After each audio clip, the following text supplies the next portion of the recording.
سلطان کے پاس خدا کا دیا سبھی کچھ موجود تھا، مگر اولاد نہیں تھی۔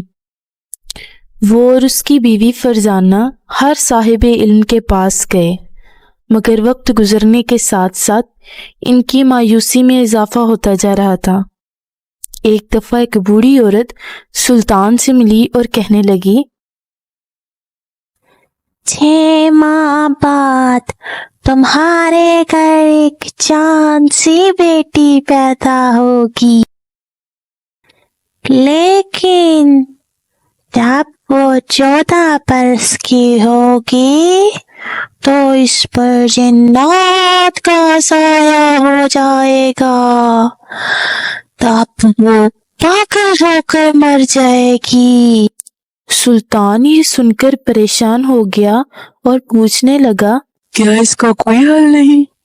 میری بیٹی جنات کے سائے سے بچ سکے؟ اس کا ایک ہی حل ہے، ہر ماہ چاند کی 14ویں رات کو تمہاری بیٹی میرے پاس آیا کرے اور میں اس پر ساری رات خدا کا کلام پڑھ کر پھونکا کروں، اور 14 سال کی عمر تک کرنا ہوگا۔ اب تمہاری بیٹی کی زندگی کو کوئی خطرہ نہیں ہوگا، لیکن اس کے بدلے میں مجھے کیا ملے گا؟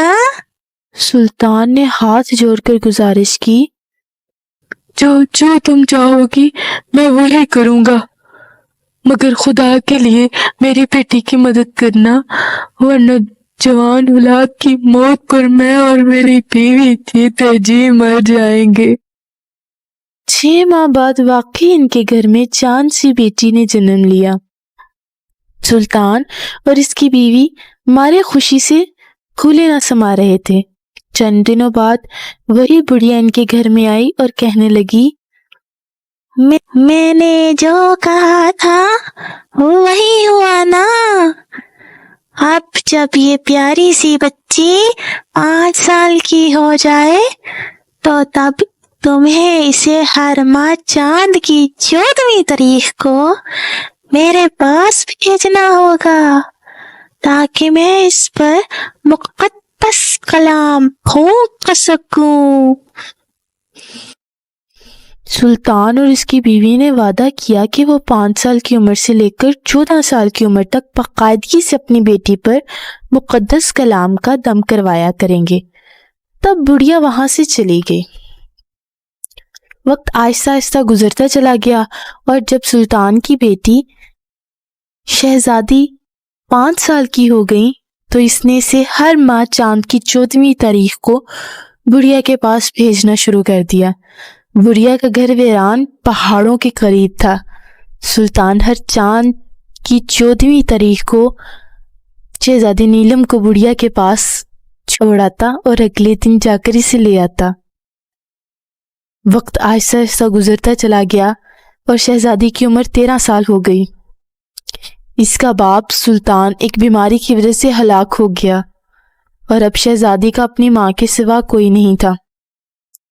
ملکہ فرزانہ فیصلہ کر لیا تھا کہ 1 سال بعد جب مقدس کلام کا دم پورا ہو جائے گا تبھی وہ اپنی بیٹی کو لے کر دوسرے شہر اپنے بھائیوں کے پاس چلی جائے گی۔ کچھ عرصہ بعد وہاں سے بادشاہ کا گزر ہوا۔ شہزادے تنویر نے جب شہزادی کو دیکھا تو اسے پسند کر لیا، اور تب بادشاہ اپنے بیٹے کے ہمراہ شہزادی کے گھر آیا۔ شہزادی اور شہزادے تنویر کا رشتہ پکا کر دیا۔ تب بادشاہ نے اپنے خاندانی اصول کے مطابق اپنی ہونے والی بہو کو پھولوں کا گلدستہ پیش کیا۔ تقریباً 1 سال بعد شہزادے تنویر کا ادھر سے گزر ہوا تو وہ شہزادی نیلم کے گھر آیا، مگر شہزادی گھر نہیں تھی۔ تب ملکہ نے اصل بات شہزادے تنویر کو بتا دی۔ مقدس کلام کی وجہ سے اس نے شادی 2 سال کے لیے ملتوی کر دی تھی۔ آج رات آخری مقدس کلام بڑھیا پڑھ کر آسیہ پر پھونک دے گی، اور تب 1 سال بعد وہ دھوم دھام سے اپنی بیٹی کی شادی کرے گی۔ شہزادے تنویر کی چھٹی حس کہنے لگی کہ بھی ضرور دال میں کچھ کالا ہے۔